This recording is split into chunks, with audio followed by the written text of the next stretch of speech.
15 जून 1659 ईस्वी को औरंगजेब आलमगीर हिंदुस्तान की सल्तनत के ताजो तख्त के मालिक बने, लेकिन उन्हें ये तख्त आसानी से हासिल न हुआ। इसके लिए उन्हें एक अजीबो गरीब जद्दोजहद से गुजरना पड़ा था। दरअसल मुगल बादशाह शाहजहां के 4 बेटे थे, दारा शिकोह, मुराद बख्श, शाह शुजा और औरंगजेब आलमगीर। शाहजहां अपनी तमाम औलाद में से दारा शिकोह को सबसे ज़्यादा पसंद करते थे और उसी पर एतमाद व भरोसा करते थे, और उसने दारा शिकोह को अपना वली अहद भी नामजद कर दिया था। दूसरी तरफ औरंगजेब आलमगीर ने बिलाशुबा मुगलिया तख्त की बेहद खिदमत की थी, लेकिन हकीकत में उन्हें अपनी खिदमत का मुनासिब सिला ना मिल सका था। इसके अलावा शाहजहां ने अपनी ज़िंदगी में दारा शिकोह को अच्छे इलाकों का वाली मुकर्रर किया था और उसे लातादाद ओहदों और खिताबात से भी नवाजा था, जबकि औरंगजेब को दक्कन की तरफ फेंक दिया गया था। एक बार शाहजहां अचानक बीमार हो गया। वो करीबन 1 हफ्ते तक जिंदगी और मौत की कश्मकश में मुब्तला रहा। चुनांचे चारों तरफ अफवाहें गर्म हो गई कि शाहजहां नज़ा के आलम में है और बहुत जल्द वफात पा जाएंगे। शाहजहां की उस बीमारी के दौरान दारा शिकोह तो उसके पास था।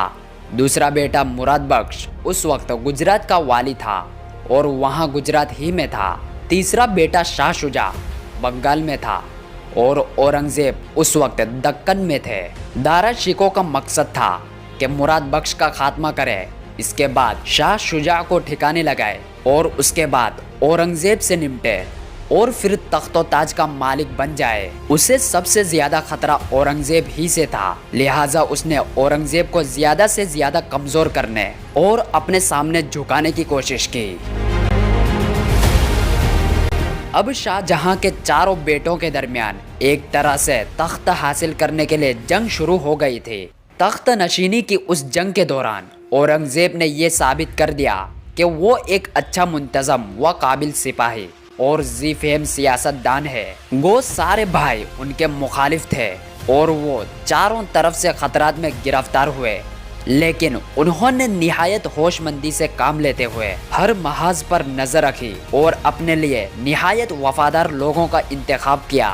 औरंगजेब को कुदरत ने लोगों को परखने की बेहतरीन सलाहियत अता की थी। वो दोस्त दुश्मन के दरमियान पहले ही नज़र में तमीज़ कर लिया करते थे, लिहाजा उन्हें अपने इर्द गिर्द वफादार साथी इकट्ठे करने में किसी खास दुश्वारी का सामना न करना पड़ा। जब शाहजहां की बीमारी का फ़ायदा उठाते हुए सारे भाइयों ने तख्तो-ताज हासिल करने की कोशिश शुरू की, तब औरंगजेब ने भी 30 मार्च को तख्ता हासिल करने के लिए अपनी जद्दोजहद का आगाज़ कर दिया। वो बुरहानपुर से दिल्ली की तरफ रवाना हुए और 3 माह के कलील अरसे में 2 बड़े दरिया उबूर करके 2 खूनरेज जंगें लड़ी और दारुल हुकूमत पर कब्जा किया। असल हुक्मरान यानी अपने बाप शाहजहां को 18 जून को नज़रबंद करके खुद तख्त नशीन हो गए। तख्त नशीनी की उस जंग में कामयाब होने के बाद औरंगजेब 31 जुलाई 1658 ईस्वी को दिल्ली में मुहियुद्दीन मोहम्मद औरंगजेब आलमगीर के नाम और लक़ब के साथ तख्त नशीन हुए। तख्त नशीन होने के बाद औरंगजेब तकरीबन 20 साल तक दिल्ली और आगरा में मुकीम रहे। 1663 ईस्वी में एक बार कश्मीर गए। इसके बाद 1674-75 ईस्वी में सरहदी कबाइल की सरकूबी की गर्ज से हुस्न अब्दाल में क़याम पजीर रहे। 1679 ईस्वी में वो मारवाड़ को मुगल सल्तनत में शामिल करने की गर्ज से निकले। 2-2.5 साल के लिए राजपूतों के साथ जंगों में मुलविस होना पड़ा। इस तरह उनको दुश्मनों के खिलाफ तवील जद्दोजहद करना पड़ी। उन्होंने अपने 50 साल हुकूमत में 25 साल शिमाली हिंद में बसर किया और दूसरा 25 साल दक्कन में गुजारा।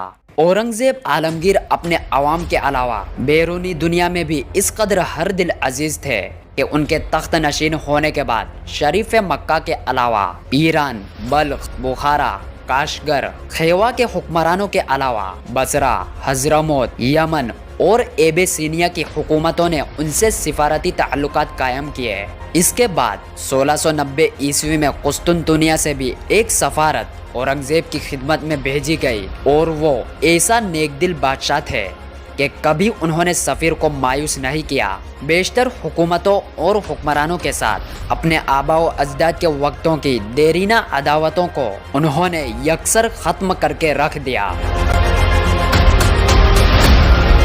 اورنگزیب کے دور حکومت میں مشرق وسطیٰ اور مشرق قریب میں مغلوں کی حکومت کو نہایت احترام کی نظر سے دیکھا جانے لگا، اور بہت سے چھوٹی چھوٹی غیر ملکی حکومتوں اور ریاستوں نے بھی اس دور میں اورنگزیب سے مالی مدد حاصل کر کے اپنی فلاح و بہبود کا کام سر انجام دیا۔ تخت نشین ہونے کے بعد سب سے پہلے اورنگزیب عالمگیر نے جنوبی بہار کے علاقے پلامو اور چھٹاگام کو فتح کر کے اپنی سلطنت میں شامل کیا۔ اس کے علاوہ 1665 عیسوی میں اورنگزیب عالمگیر کی طاقت و قوت کو دیکھتے ہوئے لداخ کے حکمران نے اورنگزیب کی اطاعت قبول کر لی۔ اپنی سلطنت میں اس نے اورنگزیب عالمگیر کے نام کے سکے جاری کیے، اور پہلی بار اس کے دارالحکومت میں اذان کی آواز گونجی تھی۔ اسی دوران مقامی ہندوؤں نے تخت نشینی کے جھگڑوں سے فائدہ اٹھاتے ہوئے اورنگزیب کے خلاف بغاوت کھڑی کرنے کی کوشش کی تھی، لیکن اورنگزیب نے ہر باغی کو بڑی سختی اور شدت کے ساتھ کچل کر رکھ دیا تھا۔ سب سے پہلے منڈیلا کے چمپت راؤ منڈیلا اور نوانگر کے کاٹھیا واڑ کے رائے سنگھ نے بغاوتوں کا سلسلہ شروع کیا، لیکن اورنگزیب نے ان پر حملہ ہو کر ان کی بغاوتوں کو سختی سے کچل کر رکھ دیا۔ اس کے بعد بیکانیر کے کرن سنگھ نے جب سر اٹھانے کی کوشش کی تو اسے بھی خوب رگیدا گیا۔ اس کے بعد اس نے اورنگزیب سے معافی طلب کر لی۔ اس طرح ملک کے مختلف علاقوں میں اورنگزیب نے امن و امان قائم کر دیا۔ اورنگزیب کے دور حکومت کی پہلی بڑی جنگ آسام میں لڑی گئی۔ 16ویں صدی کے آغاز میں ایک شخص نے بنگال کے شمالی علاقے کوچ بہار میں اپنی حکومت قائم کر لی تھی۔ اس کی نسل سے علاقے کا تیسرا حکمران لکشمی نارائن تھا، جس نے اکبر کی اطاعت قبول کر لی تھی۔ بعد میں یہ سلطنت 2 حصوں میں تقسیم ہو گئی، ایک کا نام کانگوٹ اور دوسرے کا نام کوچ ہاجو تھا۔